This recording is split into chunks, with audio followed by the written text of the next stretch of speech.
Dr. Kashyap has already recognized the presence of Dr.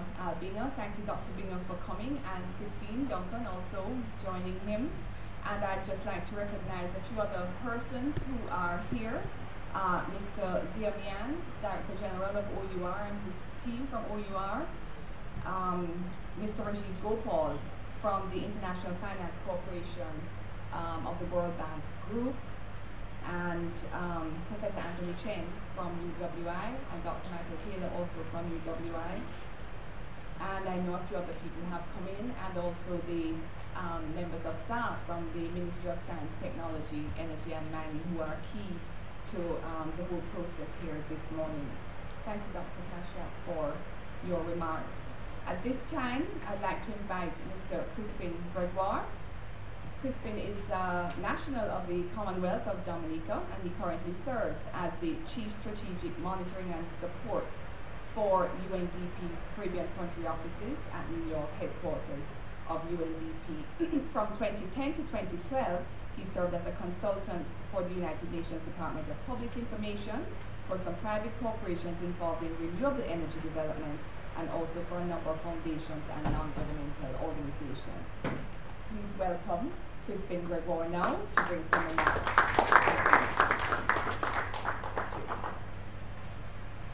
Thank you, Madam Chairman. Honorable Julian Robinson, Minister of State in the Ministry of Science, Technology, Energy and Mining, Dr. Arun Kashyap, UN Resident Coordinator and UNDP Resident Representative, representatives of the public sector, private sector, civil society, international organizations and academia, distinguished guests, ladies and gentlemen, good morning. It is indeed an honor to be here in a beautiful country and to have this opportunity to address this very important meeting of the public-private dialogue on sustainable energy on the eve of the celebration of Jamaica's 50th anniversary of political independence. I want first of all to commend the initiative of the government of Jamaica for the commitment it has so far demonstrated towards making the shift to sustainable energy future for the people of Jamaica. Government's energy policy framework for 2009 to 2030 presents a good vision and must be seen as a viable roadmap for changing the current and sustainable energy framework of Jamaica. Last year, the United Nations General Assembly declared 2012 the International Year of Sustainable Energy for All, recognizing, and I quote, that access to modern, affordable energy services in developing countries is essential for the achievement of the internationally agreed development goals, including the Millennium Development Goals and sustainable development, which would help to reduce poverty and to improve the conditions and standard of living for the majority of the world's population, unquote. It is recognized that lack of access to affordable, reliable energy services is a major impediment to the human, social, and economic development. The Sustainable Energy for All initiative encourages us to accord high priority to addressing our energy future and to take decisive action at the local, national, regional, and international levels. More precisely, the initiative calls for action on three complementary objectives to be achieved by 2030. First one is to provide universal access to sustainable energy. Secondly, to double the rate of energy efficiency.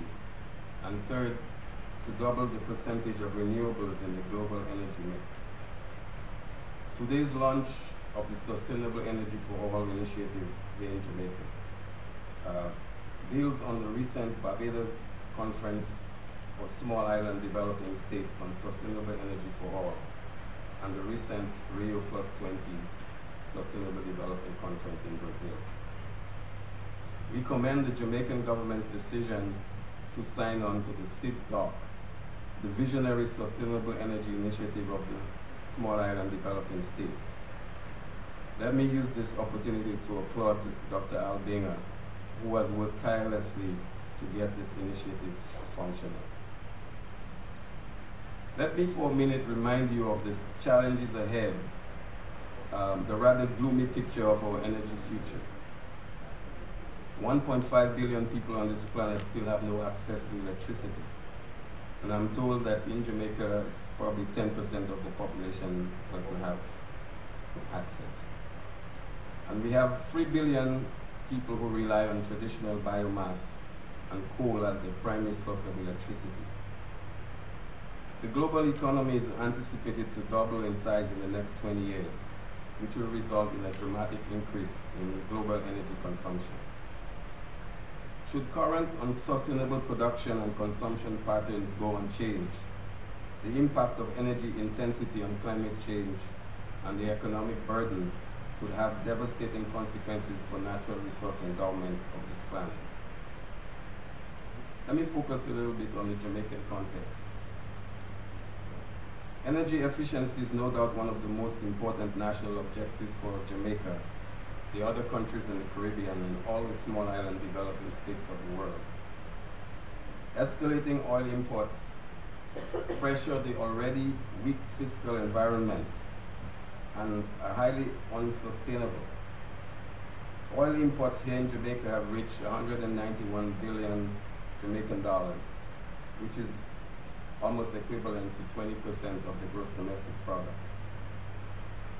And not only do the high oil prices adversely affect public finances, they also affect the efficiency and profitability of the private sector. Solving the energy problem, therefore, has the potential to trigger the growth and development of many sectors, leading to competitive advantage. But only by making renewable energy sources available, by becoming less dependent on fossil oil fuel imports, by liberating funds that would usually go on expenditure for oil, will Jamaica be able to achieve its comparative advantage to a full extent. Investing in renewable energies means greater independence and creating opportunities for choosing the right public or private investments. On the eve of Jamaica's 50th independence anniversary, will this country be exemplary in its move towards renewables and become energy independent? You will agree that a successful strategy to accelerate energy efficiency will require a broad-based approach addressing market structure, tariffs, subsidies, awareness, capacity, policy and regulatory infrastructure, and the empowerment of intermediaries. For Jamaica, who enjoys a long history of discussions and initiatives around this topic of sustainable energy, there are a number of basic solutions towards the much-needed change. Jamaica has abundant potential for development of its renewable energy resources, including wind, biomass, mini hydro, and solar energy. Changing the current infrastructure to a sustainable one will require a robust public-private partnership. It will be crucial to balance carefully push factors, regulation and legislation, and pull factors, tax credits, and incentives. To further invest in exemplary sectors such as public biofuel transportation and energy-efficient street lighting. To continue adopting energy-efficient measures in public sector buildings, such as retrofitting, lighting, and air conditioning. And creating tangible incentives for industries to engage in energy-efficient programs. Stimulating the tourism sector and hotels to invest into energy-efficient measures, utilizing, for example, solar water heating units and waste management, and enhancing the collection of energy from waste combustion.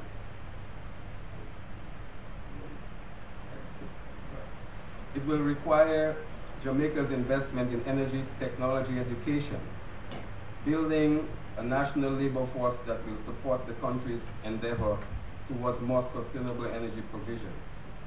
Such investments will create new and alternate job opportunities for young people, while helping the country to become less reliable on external expertise for energy-efficient technologies. To do all of this, Jamaica can't do it alone. I would like to highlight that the responsibility of the international community is critical. Reducing energy intensity is equally important in both developed and developing countries. Fortunately, at the Rio Plus 20 meeting in June, an impressive number of commitments have been made towards universal access to energy.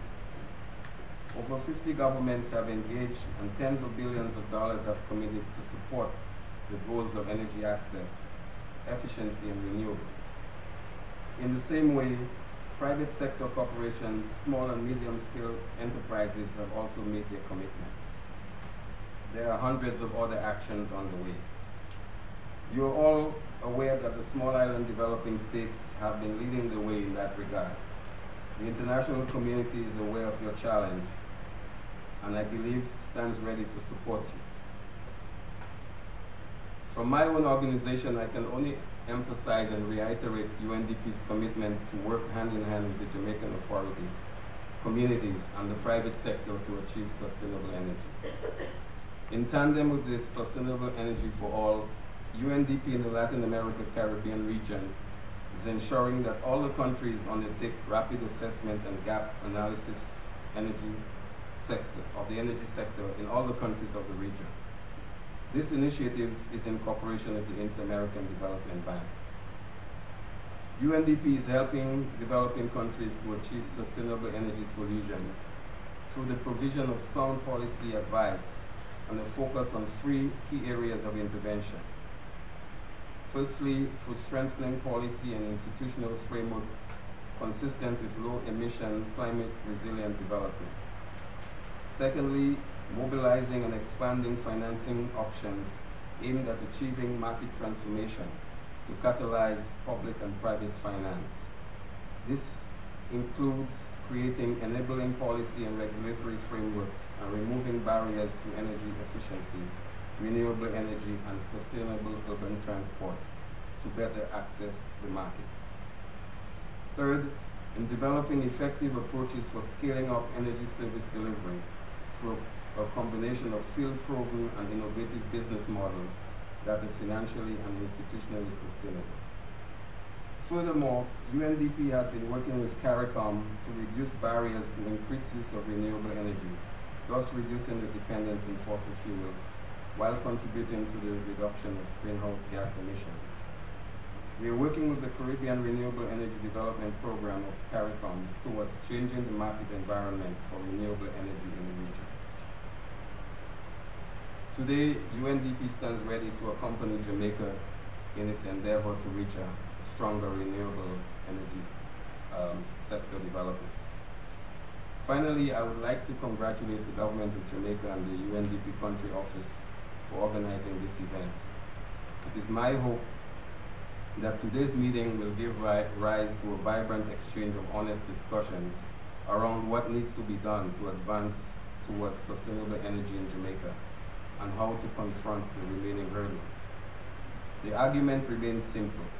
To say it in the UN Secretary General's words, and I quote, "When we innovate clean technologies, when we reduce, recycle, and even recover energy from waste, when we invest in education for advances in sustainability, when we invest in green growth, we benefit all 3, the economy, the environment, and most of all, the people. Sustainable energy is the golden thread that weaves together the economy, the environment, and equity," unquote. The private sector must play a critical role. It can drive innovation and unleash considerable investments. Of course, the efforts of the private sector need to be buttressed by governments, providing the right enabling policies. Sustainable energy, energy that is accessible, cleaner, and more efficient, powers opportunities. It grows economies. It lights up homes, schools, and hospitals. It empowers women and local communities. And it paves the path out of poverty to greater prosperity for all. I thank you.